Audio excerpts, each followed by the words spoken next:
This is the first episode of the Lionhead Diary. My name's Peter Molyneux. Let me just explain a little bit about what you'll be seeing. We at the Game Developers Conference recently unveiled one of the 3 big features that are going to feature in Fable 2. And that big feature is the emotions that you will be feeling as you play the game. And so, you feeling loved is really important to us. And that's what a lot of this episode is about. Love is that warm, fuzzy feeling you get when you realize that somebody cares about you so much they'll forgive you being a complete arse. Love is very important to me, sort of in my life. I kind of very much like to consider myself a romantic. Love means many things to me. It's family love, erotic love. What people often do is confuse lust with love.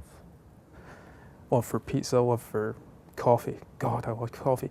Because we deal with love every day in our lives, and it's something we recognise and are very sort of intimate with.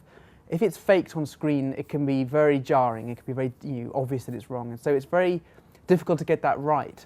As we get more processing power, the AI will indeed get more sophisticated, and you'll be able to track a lot more variables, you'll be able to do a lot more with it. And so a lot of the ambitions that we had for Fable 1, which we couldn't quite put in, we are bringing back into Fable 2. Most RPGs are about going off on grand adventures, and Fable's exactly the same in that respect. There's all a very, very big sort of supernatural, exciting, action-oriented storyline.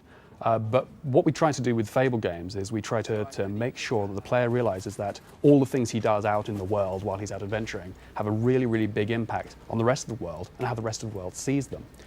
So for us, the love and the respect and the fear, all these factors here are altered each time you go away on one of these little missions. And for us, that makes it a much, much deeper experience than simply going out, bashing a dragon on the head and going, right, I've got 30-something or other points. We'd like to bring the emotion back into it at all times, and love's going to be a very important part of that.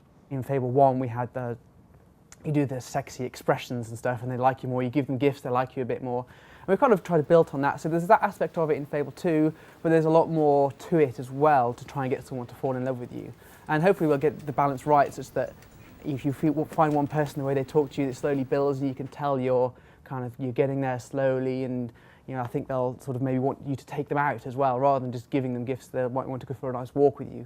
That sort of thing is a thing that we're experimenting with to try and get the process of them falling in love with you to be more, more real. What I said at GDC was, I was talking about emotions again, and I was focusing on love, and I was definitely focusing on being loved. And I focused on the dog because I wanted to show the quality that we were putting into the dog in the game. Gamers, casual gamers, everybody who sees that dog, they will say, that's a dog. I understand him. I understand when he's excited, I understand when he's sad, I understand when he's happy, I understand when he's hurt. He looks like a real dog. What we could have done is given you this dog and made him controllable by you. Allow you to send him to places, get him to wait, have him so that you could press a button, he could attack.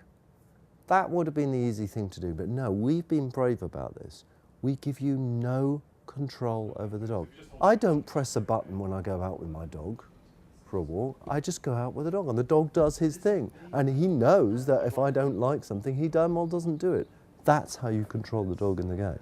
If you look at the history of other visual media, cinema, for example, the addition of love and sort of emotive content has been a really big deal. If you look at Charlie Chaplin, he introduced emotion into a film called The Kid, and suddenly cinema was elevated to a new form of art. I'm not quite saying we're there yet, but I'd very much like to think that we're kind of in the vanguard of groups who are interested in this side of games rather than sheer thumb candy. We give you no control over the dog. Just think about that a second. No control over the dog. You haven't got a dog button. And a lot of people would say, that's just mad, man.